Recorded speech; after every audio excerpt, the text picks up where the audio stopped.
What a great day to be here. I appreciate the opportunity to get to come back, and I hope for many more in the future. Most importantly, though, I'm really privileged to introduce General William Shelton, participating in his 5th AMOS conference. Now, General Shelton, as many of you know, has had an impressive record of a variety of jobs he's held. He's by far the most experienced general officer in Air Force space operations. He's been commander of the 2nd Space Operations Center, 50th Space Wing, 14th Air Force, STRATCOM Joint Functional Component Commander for Space, and today the Commander of Air Force Space Command. To complement this, he served critical jobs at all levels of the Air Force. Today, he's here again to share with us the work that Air Force Space Command is pursuing in its Title X responsibilities of training, maintaining, and equipping the joint force with space and cyber personnel and capabilities. As I mentioned earlier, this is his 5th time he's been a participant in the conference. He continues to demonstrate through his participation the value and importance of the conference. This was most vividly demonstrated last year when he flew from Colorado Springs to the conference, provided us his thoughts, and immediately got on an airplane and flew to Washington, D.C. The next day, he provided critical testimony to Congress on why the Federal Communication Commission should withdraw a provisional certificate for a company called LightSquared, who was going to provide wireless broadcast service that would interfere with the GPS. Most of you, this was a key testimony that started the ball rolling in the right directions. So at this point in time, GPS is again protected against these types of intrusions. Most of us would have passed on the AMOS participation with a schedule like this and not have to endure the 17 hours of flying time, but not General Shelton. I've been privileged to be associated with him over the years and to observe some unique attributes that make him as effective as he is. First, he's a good listener. Not always the case with general officers. For many factions that he hears from, he's thoughtful, thinks about it, and he's very thoughtful about what the short and long-term needed changes are. He does not hesitate to challenge the status quo. He's very decisive and takes action in doing the right thing, not the political thing. And most important, he's a nice guy. The leadership attributes that have a profound effect on the Air Force, continued progress in space and cyber. And without further ado, General William Shelton.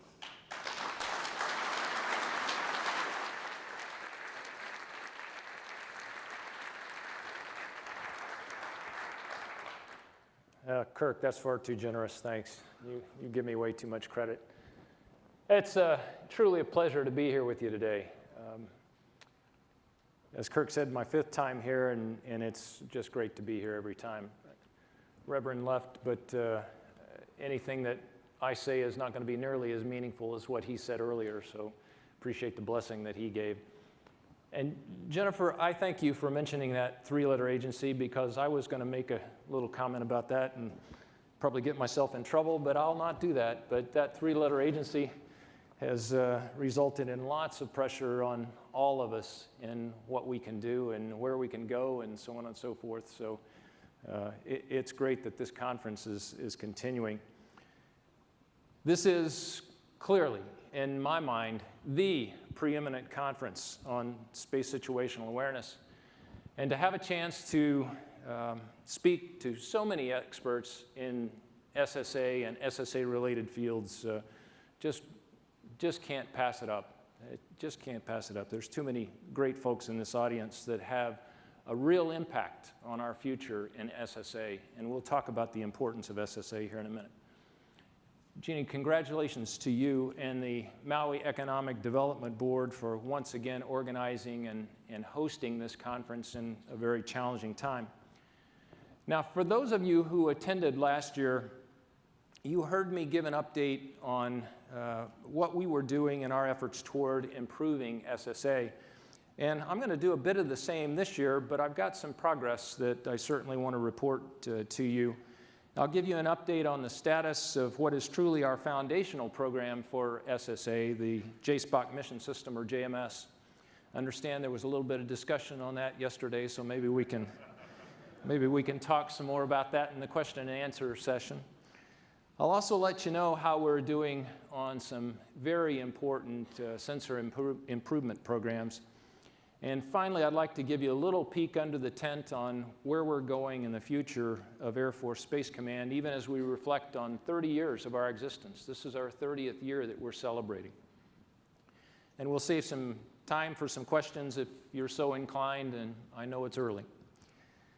So, I don't need to tell this audience, I certainly don't need to tell this audience, that SSA is foundational, or better said, absolutely critical to everything we do in space, and I mean everything. So let me build a bit of a logical progression for you here. I challenge almost every audience that I speak to, please tell me, if you can, a military operation that doesn't somehow depend on space.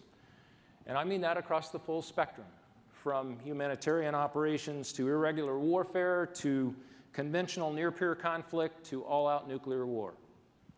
I can't think of a single operation that doesn't somehow touch our space capability.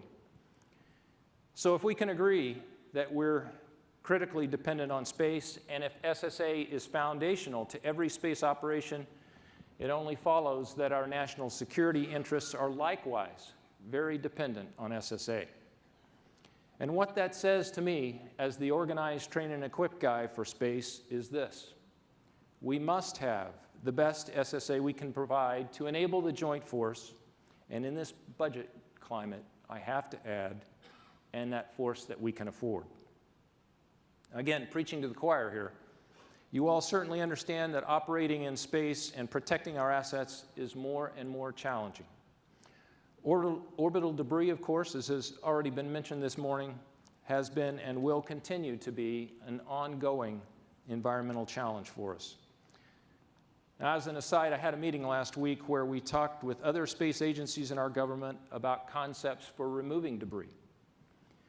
While this is technically feasible for sure, I just can't make the business case work in my head. I'd be interested in hearing your thoughts on that as well. And we're certainly focusing a lot of our improvement efforts on being able to reliably track smaller and smaller objects, including debris. And I'm also encouraged by various international efforts to stress responsible space operations on the part of all, and I mean all, spacefaring nations, and minimize further debris generation, particularly in low Earth orbit. We're all well aware of the fact that in this environment, a single irresponsible act or unfortunate collision in orbit can jeopardize everyone's space assets. Some are projecting a logarithmic expansion of the debris population. Collisions generate more debris, which in turn generates more debris, and so on. We simply cannot get to this place. Responsible operations and careful traffic management of the environment is an absolute must. I, for one, don't want to arrive at the place where the business case on debris removal no longer is the primary consideration because the situation has become so dire that removal is essential. But if all spacefaring nations don't accept strong restrictions on debris generation, LEO could become unsafe for space operations until we could develop effective debris removal capabilities. Now, to hammer this point home, let's look at just two events in the recent past that you're all familiar with. The Chinese ASAT test of January 2007 and the Cosmos 225 and Iridium 33 collision of 2009. These events produced tens of thousands of pieces of debris, some of which are lethal to spacecraft, yet so small that we can't track them. And the hazards here will persist for many, many years. I've said it enough already, but just to make sure I don't miss anyone, we must minimize debris generation, and we must do a better job of traffic control. The big sky theory is not adequate in our airways, and it is no longer adequate in space. Now, I know by this point you're saying, okay, get off the soapbox, tell us what you're going to do to address the problem, so I'll do just that. Last year, I had to ask you to imagine what JMS could do for SSA and for Lieutenant General Susan Helms as she leads U.S. STRATCOM's Joint Functional Component Command for Space. This year, we can instead focus on what we're actually doing to field the capability that will vastly improve our SSA posture and provide the means to command and control Joint Space Forces.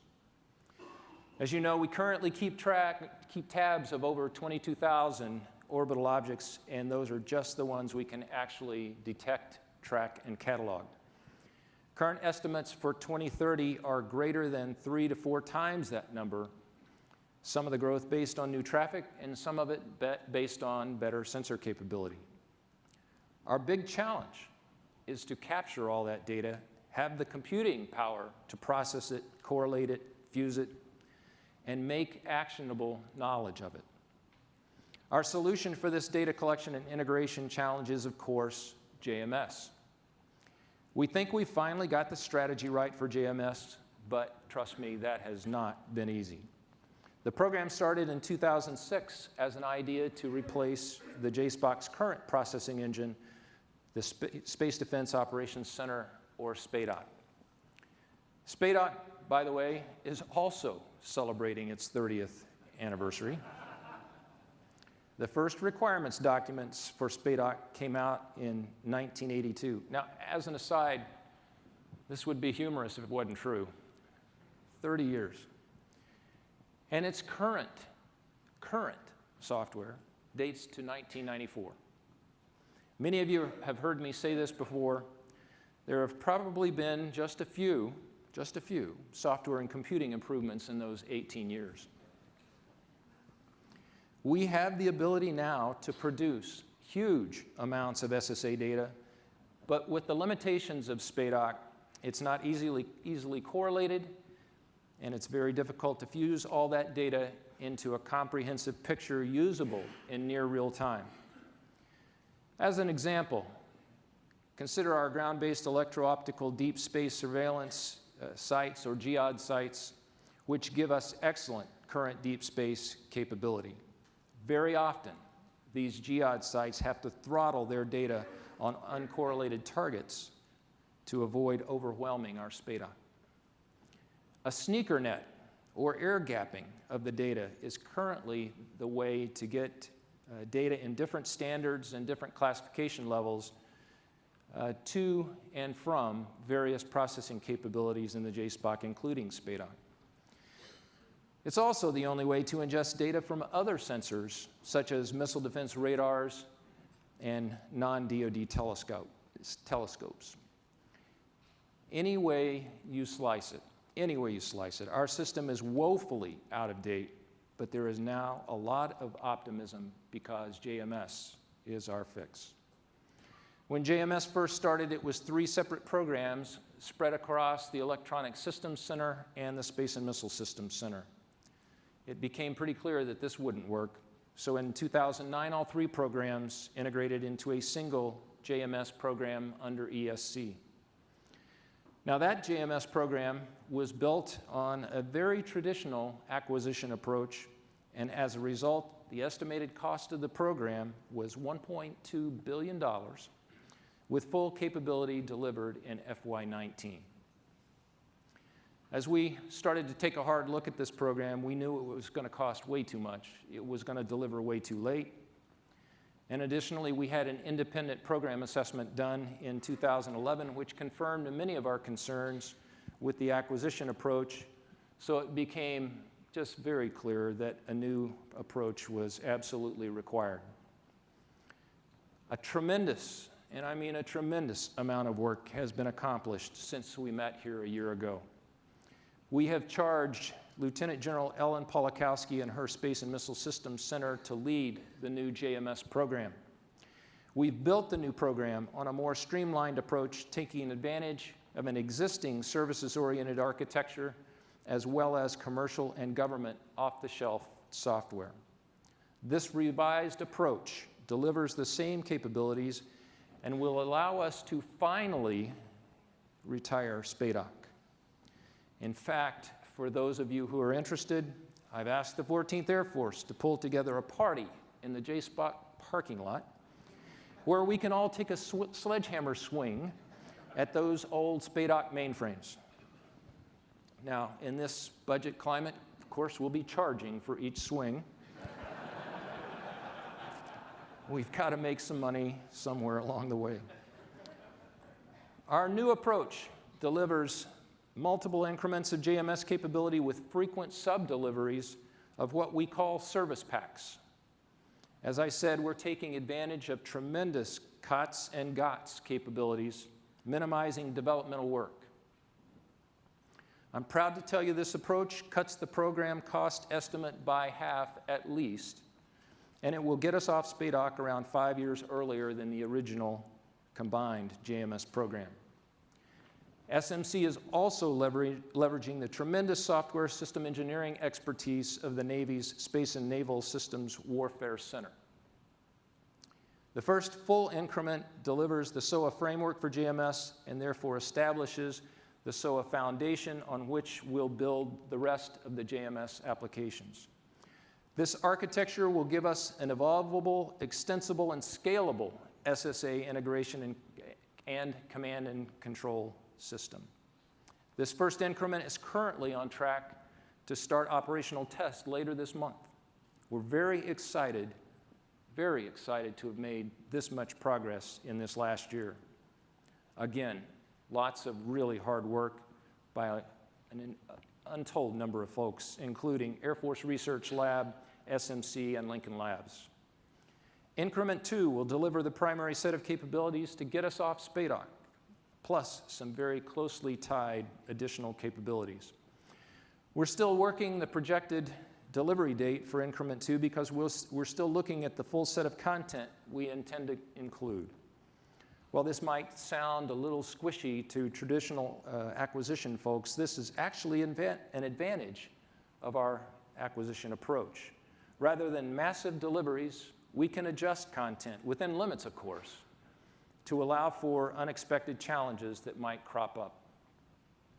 The final element of the JMS acquisition strategy we call post-Increment 2 applications, in which we posture JMS as a platform for developers, like many of you, to build new apps for SSA functionality based on JMS specs and standards. In fact, during this conference, Major Rick Luce will present a paper on the JMS application development environment. For those who haven't heard, Mr. Frank Kendall, our Defense Acquisition Executive, formally approved the revised JMS acquisition strategy on the 27th of August, so we're off and running formally and officially now with JMS. In many ways, JMS, as we've now defined and vectored it, is a first of a kind, a quality in itself that requires some latitude on the part of the traditional acquisition system. But the Joint Requirements Oversight Council has green-lighted this program as a rapid acquisition program, giving us a bit more freedom to operate and execute. Like any major program, JMS execution is highly susceptible to funding instability. There are many moving parts in JMS and in SPAWAR's role in validation and verification. SPAWAR certainly has the talent to conduct the V&V we need, but it's time-consuming work. It absolutely must be done right, and it takes money to do it. So in that vein, staring us in the face right now is a $40 million House rescission of FY12 JMS funds. Now, when we revised the JMS strategy in 2011, Congress asked us for a plan before we were allowed to execute. Naturally, it took us several months to pull this plan together, and the House misinterpreted that and that period as non-execution, thus the rescission. To me, it just proves that no good deed goes unpunished. When we're trying to do something novel, reduce the budget by half, pull in the delivery date by 5 years, you might think that would draw teammates, not opponents. I hope we're back on track and this problem will be solved in the House-Senate conference. But in this election year, as you've already heard, and with the sequester threat hanging over our heads, it's doubtful we'll see an appropriations bill in time to undo the damage of this mark. When your program runs about $60 to $70 million per year and you get a $40 million mark, that just might slow you down a bit. But at the end of the day, even given these issues and challenges, I'm confident in our plan. I'm confident in the managers, the subject matter experts, our operators involved in the process, and I just can't help but be excited about the capability we're bringing online for JMS and SSA and the way we're going about it. JMS will shift the paradigm, not only for operations, but we're also trying to lay down some new tracks for acquisition of IT systems. Yes, in addition to SPADOC functions on steroids, JMS will deliver all these great leaps forward like automation, data fusion, user-defined operations picture, deletion of that sneaker net, sensor tasking, threat assessment, attribution, conjunction assessment, course of action development, non-traditional sensors, coalition ops, international collaboration, and on and on. As someone who has been saddled with trying to manage a phone in each ear, listening to runners coming in with new information and trying to integrate it all in real time for significant space events, I can't tell you how grateful I am that fundamental change in our SSA posture is on the near horizon. I promised I'd talk a little bit about the sensors we're using to collect SSA data, which is the front end of the effort, if you will. And there are certainly some fabulous SSA capabilities here on Maui, the Maui Space Surveillance Center and the Maui High Performance Computing Center. And when we get the full boat of JMS fielded, we'll take even greater advantage of these wonderful data sources. Another great optical system down in the New Mexico desert is proving itself as well. We're eagerly awaiting the turnover of DARPA's Space Surveillance Telescope, or SST, at Socorro.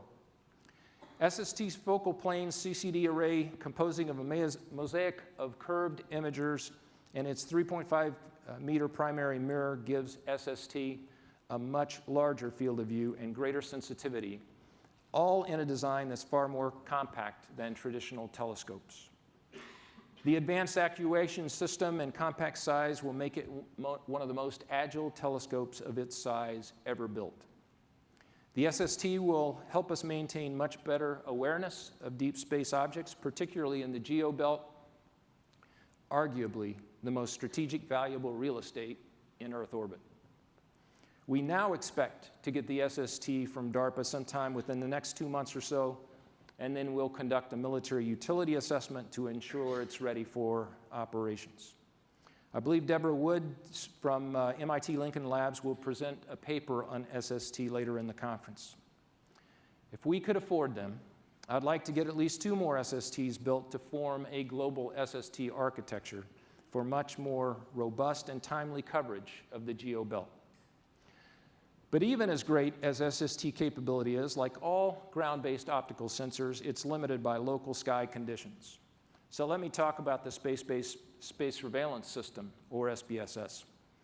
We launched SBSS about 2 years ago, and although we've had some challenges to overcome, I'm convinced that we should never be without an operational SBSS-like capability in orbit. Satellite's first image was taken in October 2010, and earlier this year, SBSS cleared the operational acceptance process. Frankly, it was my fault it took so long. We had a couple of issues that I just didn't believe were adequately addressed to allow us to declare initial operational capability. But we've cleared those remaining hurdles, and on the 15th of August, we formally certified SBSS as having reached IOC. Most of you know SBSS uses a 30-centimeter primary with a 2.4 megapixel image sensor on a 2-axis gimbal, giving it incredible imaging flexibility and agility. And SBSS has the design objective to be able to put our eyes on every satellite in the geo belt every 24 hours. Because of the fast revisit and access times, SBSS has already contributed to reducing the average age of geo orbital element sets from 1.5 days on average to 9 hours. As the threats to the geobelt continue to rise, I believe there is a compelling case for beginning an SBSS follow-on program in the very near future. We can't talk about sensors without also mentioning the space fence. The current space fence, by the way, has been operational for over 40 years. To say it's tired is a gross understatement. We've had contracts for 2 competing teams for the past few years to develop designs to replace the old VHF fence with an S-band fence. We hope to be able to release the RFP for the construction phase contract, a down select to 1 design, sometime very soon. Contract award should be sometime in the early 2013 timeframe. S-band, around 3 gigahertz, should provide excellent resolution for smaller objects, which is one of our primary objectives for this sensor. We expect the sensitivity of the new system to be on the order of a softball-sized radar cross-section at 1,200 miles slant range from the site. With that sensitivity, it will provide a 24/7 uncued capability to track small objects in LEO, to include emergent threats as well as the growing population of orbital debris. We fully expect the new space fence will become the anchor LEO sensor in the Space Surveillance Network. With the award of a contract early next year, we should be on track to bring the space fence to IOC on Kwajalein sometime in FY17. Let's now talk about the contributions of our allies to the cause of SSA. Our great Canadian allies agreed in May of this year to include the Sapphire space surveillance satellite in the Space Surveillance Network. Sapphire will carry a 15-centimeter aperture electro-optical sensor for deep space observations, and it will be a great addition to the SSN. Sapphire is scheduled to be launched in October aboard an Indian Polar Satellite Launch Vehicle. Another great ally, Australia, has signed an agreement with us back in 2009 to pursue SSA efforts collaboratively with us, and we hope to emplace some sensor capabilities in Western Australia in the near future. We're also pursuing repurposing a very precise C-band metric tracking radar currently unused on the island of Antigua, but previously used as one of our Eastern Launch Range sensors. We're working through some legal issues now, but in the interim, Lincoln Labs is doing the technical work to help us convert this radar to a space surveillance sensor. Along the same lines, we believe Western Australia would be an ideal location for an SST. The rationale, of course, is to get better SSN coverage in the southern hemisphere to increase both timeliness and orbit determination accuracy. So let me tie this back together in an architectural sense, if you'll let me. We have some amazing new sensors coming to the fore, and along with just the fact of more sensors feeding into the Space Surveillance Network, each of these new sensors will provide many, many more observations, far exceeding the capacity of our old friend, the SPADOC. So JMS then becomes not just a nice to have from an integration sense, it's absolutely essential from a computing power point of view. And its ability to incorporate disparate sensor data will serve us well far, far into the future. As I start to wrap up here, allow me a few minutes to talk about the past, present, and future of Air Force Space Command. 30 years ago this month, Space Command was established under the leadership of General James Hardinger, more commonly known, at least colloquially, if not to his face, as the GER. We've been through quite a bit of change since then, but what has remained constant is the passion, the innovation, and the excellence of the airmen assigned to our command. We began as a very strategically focused National Security Space Command, and over the years, we've transitioned to a Space and Cyberspace Command, which provides foundational capability at all levels of warfare and across the entire spectrum of conflict. I'm extremely proud of the 42,000 Air Force Space Command professionals who are working in 85 locations around the globe, including here on Maui, and deployed in 35 additional locations, who have become a tremendously important part of this nation's defense narrative. And I'm excited about our next 30 years. A future we believe involves much more of an information focus than maybe individual platforms, satellites, or cyber capabilities. It's about tying together all sources of data, fusing, processing, disseminating, and informing senior leaders' decisions both in and outside of combat. We're talking here about SSA, JMS, sensing capabilities, and other important characteristics inherent to this critical constellation of capabilities. But the future focus of Air Force Space Command, as we enter our 4th decade, will be about more than merely space and cyberspace. It will be all about data, information, knowledge, and how we move these around regardless of platform or domain. In this information age, we need to provide the basis for Air Force capabilities in this integrated virtual space. Our air platforms, our space platforms, and our cyber capabilities provide vast quantities of data. But unless we can integrate this data, fuse it, and transport it in an operationally timely fashion, it's just noise. We have to drive out of the stovepipe platform mentality and focus on turning data into integrated and operationally relevant knowledge. That is our quest.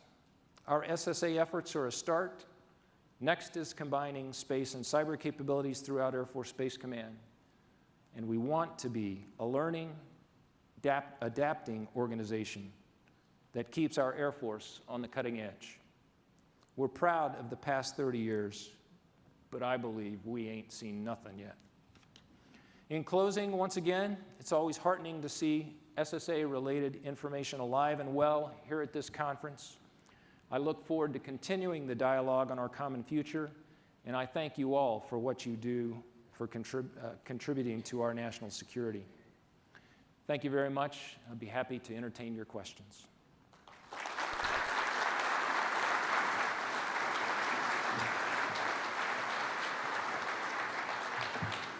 As many of you note, we're trying something new with technology this year, and if you have questions, please text them to that number over there, and we'll see if we can continue on. Later on, for those technically challenged, we'll open it up for mic questions, but we're going to start off with these. The first question I have is, from time to time, you've mentioned the need for strong partnership with many folks. And as you move forward, what's been done recently to demonstrate the value that you've already had in these partnerships? Yeah, we've had many partnerships, and I'm going to focus this on SSA, but we've had many partnerships over the year with academia, with certainly the labs, with DARPA, with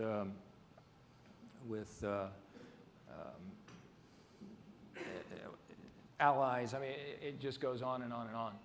But one of the great things I think that we've done very recently here is codified a memorandum of agreement with the folks here at Maui, so that the Air Force Space Command resources and the Air Force Research Laboratory resources can be kind of combined, and we can operate much more jointly than we've done in the past. It's always troubled me a little bit that our folks up on Haleakala, particularly on the research lab side, have had to run around a bit with a tin cup in hand, trying to find sponsors to provide adequate funding. This is such a national treasure that we can't afford to allow it to go begging for money. So we'll continue to underpin the efforts here, and we'll continue to expand our partnerships. I think what we've got going right now with DARPA on the SST is certainly a harbinger of the future as well. And the cooperation that you heard me talk about with our Canadian and Australian allies will probably expand into other countries as well. You've mentioned some of your international opportunities, and the question is, what's sort of the vision for international SSA data sharing from your point of view? This is a difficult problem. Being able to determine, the Four Eyes countries, if you will, what we commonly call the Four Eyes countries, UK, Australia, Canada, the United States, little difficulty sharing between those nations. Very trusted allies, a lot of information goes back and forth already, so SSA data sharing there is an easy one. As you expand beyond those Four Eyes countries, however, it becomes a little bit more difficult on how much you want to share, how much capability you want to reveal, so on and so forth. So I think each one of these will be handled on a case-by-case basis. Certainly, national space policy encourages us to continue our international data sharing. There's a lot of traffic management advantages that accrue from a sharing of data back and forth, both directions. So we'll see where this goes. Certainly a lot of policy questions, a lot of policy hurdles to clear before we can do this in a very robust way. Thank you. What is your commander's intent or thoughts in regards to space weather capability in the future, based on recent changes? Yeah, we've hit a rough patch here, certainly on weather satellites. Most of you know the INPOS story, put the program together, combined with NOAA, did not pan out well. What was, as I characterize it, a shotgun marriage turned into a nasty divorce. And we are now going our separate ways. NOAA is very challenged in their funding environment for replacing their satellites. We're challenged as well in trying to come up with a design that provides at least DMSP level capability to continue both terrestrial weather capabilities from space as well as space weather. So we're doing an analysis of alternatives as well as a separate study over the next year here. I think you will see us include in the FY15 budget, it's likely anyway, that we'll include some start on a new weather satellite. If I had to predict right now, I would predict that it would be a small satellite of some sort with that DMSP-like capability, but probably not pushing real hard on the state-of-the-art. As sort of a follow-up to the discussion that went on yesterday, NASA and NOAA now participate in the Space Data Association, and the question rose yesterday as well as today, why has DoD not taken advantage of the data SDA has offered to provide and make available? Yeah, that goes to the question I answered earlier about the policy challenges here. It's not that we don't want to participate, it's that we've got to think our way through all of the policy issues here and the security issues as well. So, be patient with us as we work our way through this. This is new territory, plowing new ground here. So it's just going to take us a while to work our way through it.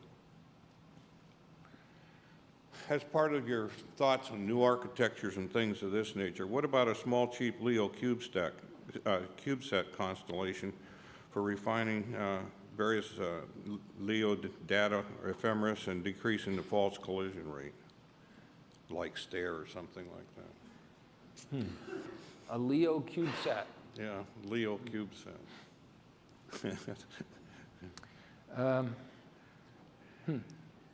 I guess I hadn't really even considered that when whoever asked that question shipped me some more details on it, and be glad to look at it. But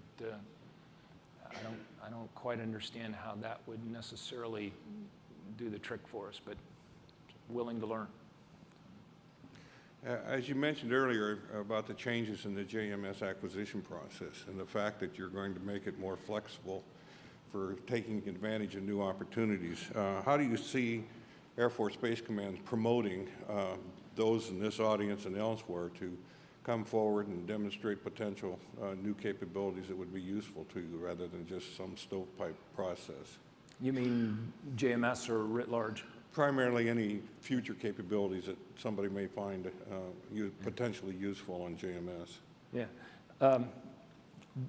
There will be in fact, it's already started, there will be a very open process, and where's Rick Luce? Is he in the audience? He's back in the back. Stand up so everybody can see you. Yeah. Rick's going to present this paper on the development environment that we're going to have for JMS. And it'll be an all-comers. I mean, it won't be one of these things that's only a select few that we're going to go to and look for capability. This is going to be anybody that wants to come and provide some kind of capability.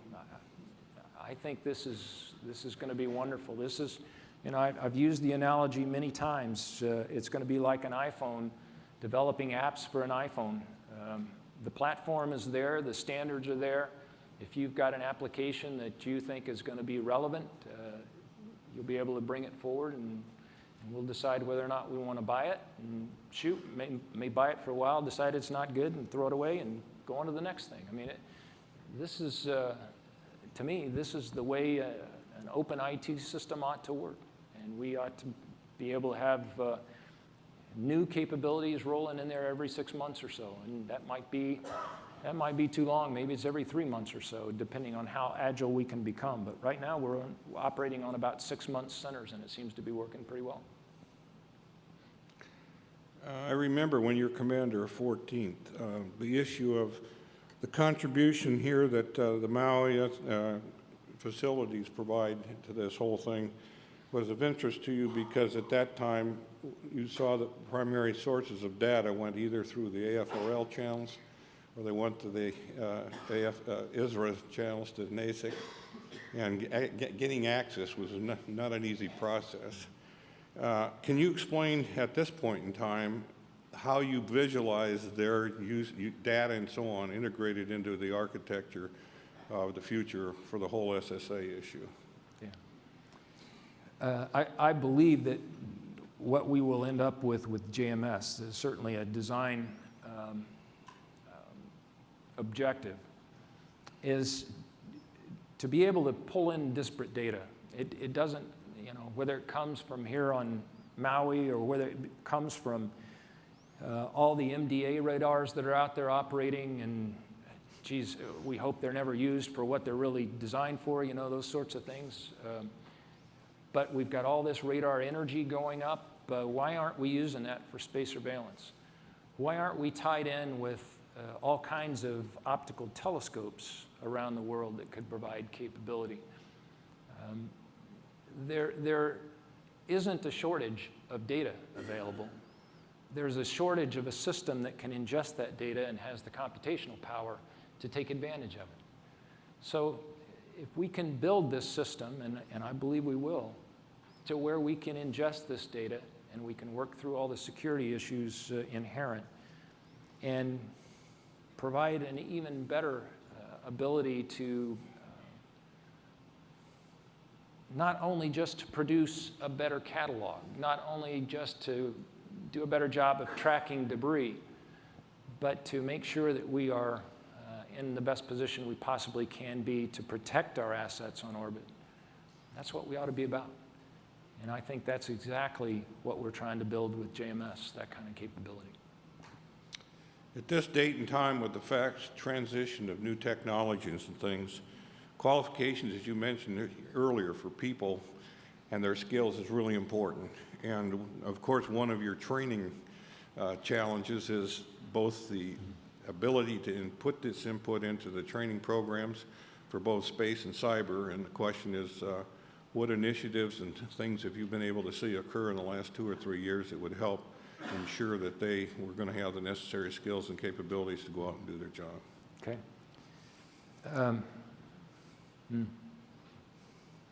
How far do I want to jump into this pit here? Back in 1992, there was a decision to put together ICBM operations and space operations into one career field in the Air Force.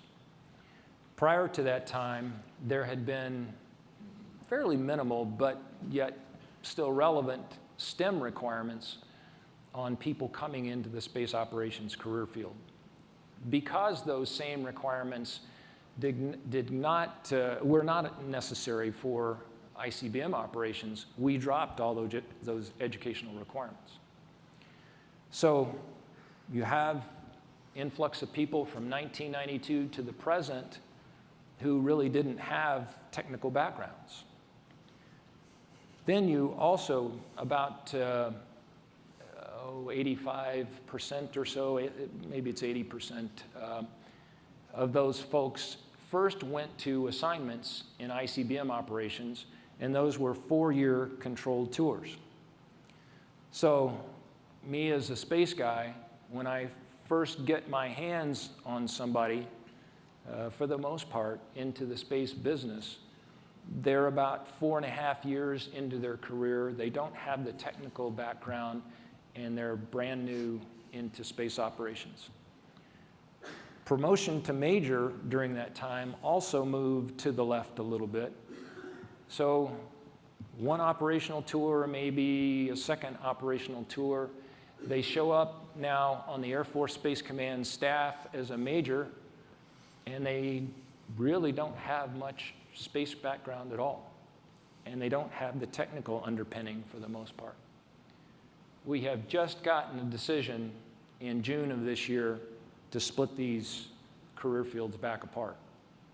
You will see us also establish technical standards for people coming into this career field, STEM requirements.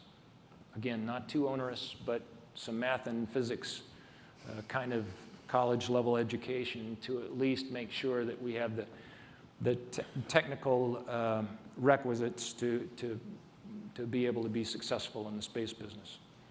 We're going to do the same thing in the cyber business. We're going to establish some standards in the educational standards in the cyber business as well. Again, not onerous, but at least make sure that we've got somebody coming in that has that, at least some technical depth and aptitude. We have also raised the training requirements once somebody's into the career field, in the both space and cyber career fields, where we've got initial skills training called Space 100, Cyber 100, and then it goes into a 200, 300 course as you move up in your career, as you advance in your career. So starting at the bottom with initial accessions, we're getting better handle on that, and then doing further education and training as people move through their careers. This is going to take some time.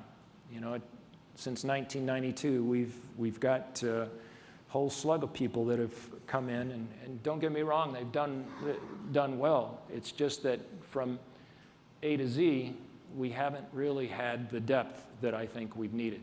So we're trying to reestablish that depth.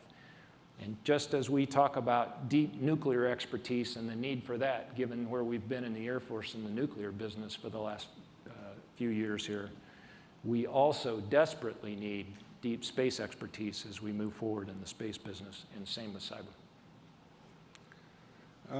From the multitude of joint operations going on now, what are some of the ways in which you get feedback on the success of the information that you're providing and things of this nature that influence how you think about the future? Yeah. Every one of our joint commands has what's called a director of space forces, somebody that we've put in, space operator that we've put into those jobs, who has no other job but to promote the use of space in that particular combatant command's operations and into their operational plans. So we keep close tabs on those people. We have every year, I think it's either once a year or twice a year, we have a conference where we bring all those people back in, kind of give them the latest where we're headed, and then ship them back out. But we get wonderful feedback from them on what they're doing and what they're able to inculcate in those commands in terms of space operations. We have not gone that far in the cyber business yet, but that's one thing that's being talked about, is maybe we need that same kind of director of cyber forces mentality going forward in the combatant commands. It's kind of an interesting shift here that's going on in the Air Force communications business. Where we used to have, Air Force communications, we now have Air Force cyber, and those are not the same thing. In fact, they couldn't be more different, really. So we're trying to get out of the mindset of communications and move into the new future of cyber. And we'll see where all this goes, but it's going to be an interesting future in the cyber business. This question has to do, again, integrating space and cyber is a challenge, and what are some of the initiatives that you've already begun other than the training ones you've already mentioned? And it says here to bring the domains together, but we both know that it's about the capabilities and the domains, and we're not going to bring domains together. Yeah, it's really kind of interesting. I was telling some folks at breakfast this morning, I really had my eyes opened. Right after 9/11, I deployed down to CENTCOM headquarters and had the privilege of standing up a space and information operations element as we kicked off Operation Enduring Freedom. And the synergy that is there, just naturally, the synergy that's there between space and cyber, it's really, it's mind-boggling. I mean, we've just barely scratched the surface of what the capabilities could be if we tied these two things together and, again, get to much more of an information focus than a platform focus.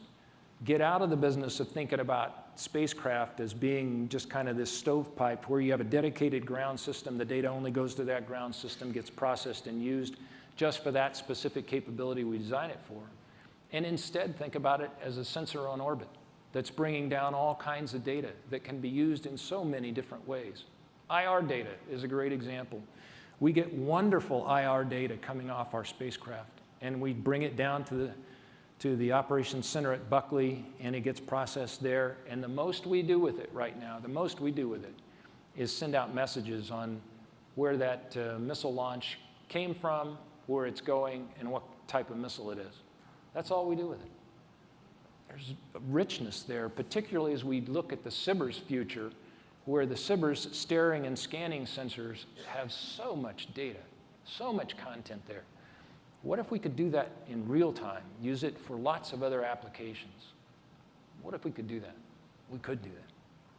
We should do that. And that's where the cyber future comes in as well. So it's a mindset shift more than anything. It's not just going into special initiatives or anything like that. It's just thinking about the problem in a different way. And I've challenged our people at SMC. I said, don't build me a ground system anymore that's just about that spacecraft. Build me a ground system that's about sharing the data, that's about getting the data out there so that the unintended user can use that data for something that is much more special than just that ground system itself. So we'll see where this goes. I think, to me, it makes a tremendous amount of sense. Maybe I'm speaking to myself, but I think it makes so much sense. We've just got to go that way. We're sort of at the end of the questions and the time, and is there any other final comments you'd like to make based on what you've done so far? Not required. Yeah, I know. I just, again, say thank you to this crowd. I know how dedicated all of you are to the SSA business. My encouragement to you would be think beyond the catalog business, think space protection. I don't know if we're actually going to go to that kind of new nomenclature. It has a lot of appeal. It's a lot less offensive to talk about space protection. And in this brave new world that we're headed in, we can't talk about it in this open forum, but trust me when I say there are a lot of challenges out there, a lot of challenges, and we need to be prepared to face those challenges.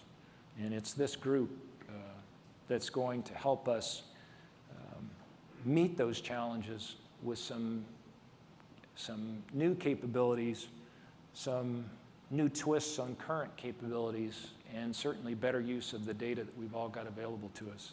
So thanks for what you do. We really do appreciate it. And we'll be back next year and talk about the next slug of progress along the way. Thanks, everybody. Well, thank you very much.